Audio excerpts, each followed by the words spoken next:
Filipe Toledo hits the lineup wearing yellow at a playground for himself. He's got tattoos to resemble the wins he's had in the past when he went back-to-back at Jeffreys Bay. Try and force the issue.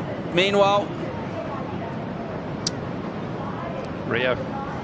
So we'll check out Rio Waida here. And he's going down the line with a ton of speed. So this is the next heat out in the water as he takes on Filipe Toledo. And Rio has been outstanding in the early rounds. He's looked very confident, comfortable around the place, but that goes a bit wrong for him. So Rio unable to get a finish then, and he's going to need to finish those turns, taking on the world champ. Got it done here behind him, Rio Waida, and big matchup here against, well, arguably the greatest surfer on the planet at the moment, Filipe Toledo. And Rio has been one of the standouts for me in the warm-ups. We haven't seen it this big so far, but certainly in the stuff that we have seen. And the opener for the man in the yellow jersey, Filipe Toledo, multiple winner here at J-Bay.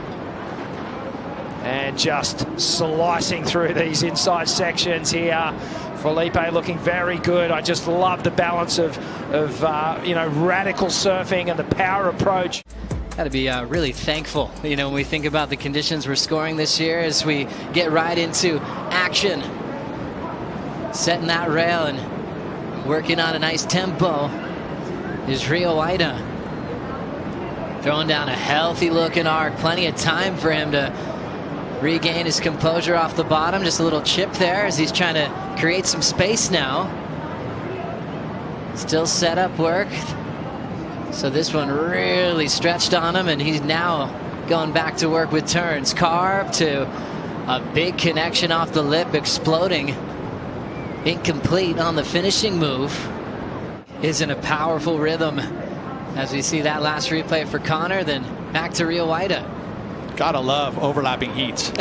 Incredible, right? I mean, it's just nonstop. You can't even get a breath. It's just wave after wave, nothing going to waste. Rio, beautiful arcs on the outside. But unfortunately, this is where the wave gets a little tough. Had some ribs moving across it. We're going to see some of that southerly breeze start to lift. As we see the front start to make its way in here, we're going to start to see some cloud cover.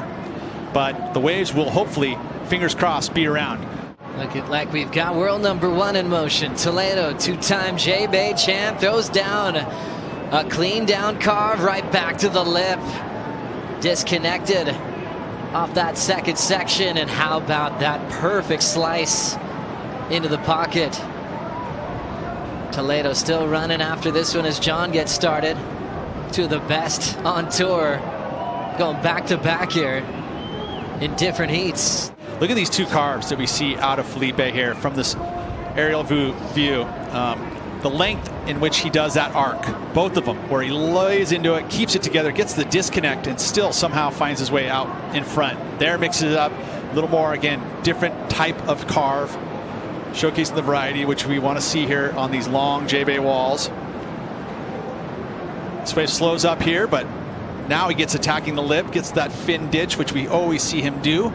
And then the kick out, he looked like he was calling for the ski, but we don't have skis here, sorry. But that arc, look at that, the arm up above the head, drives through, and then again, back to back, this time releasing it. Replay here of the next heat, Rio Waida. Man, it is just nonstop action here, gotta love it. Behind the scenes, back to the lineup here. Toledo getting involved in this one during the break. Well, he saw the 9.63, one of the biggest numbers of the day from his first wave. So now backs it up with a 7.17, and see what this one has here to offer. This man has won here at J-Bay in the past. One of the best waves ever ridden in J-Bay. And look at him, stalling for the barrel. Next section. So you're going to start moving in a little bit. You're going to see that the set waves probably won't come as often. Saw Rio, you know, I think that you can see some similarities in the way that Rio opens up those carves, similar to Filipe. Such an incredible surfer and such a great competitor. Really cares a lot about this tour and performing at a high level. Well done to Connor O'Leary, right into action with world number one. Toledo letting go of the fins a bit, but finding control. And that last section. Looking at Filipe up against Rio, already huge number with the 9.63. And a lot of that's got to do with the fact that he has such great versatility. He's got obviously one of the best air games in the business, but his quick and fast carving moves are some of the best in the world as well. And that's something that he's worked on throughout his career. The turn, Toledo adjusts so well to stay on his feet. Rio Waida with an answer. How about that tail dropping carve? And he ejects. And at places like J-Bay, where he's been able to get wins, it's been one of the highlights is his searing carves.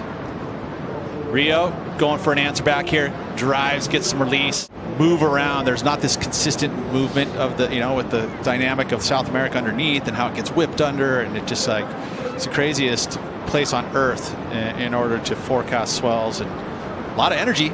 But as far as like what size will be, what direction, what winds, it is a challenge. Really fun watching this man perform. Usually makes Pete Mel squeal a little bit when he goes to double alley-oops. It happens. Sorry first about thing that. in the morning. Yeah. I love it. That's just that pure joy of watching one of the best of the world.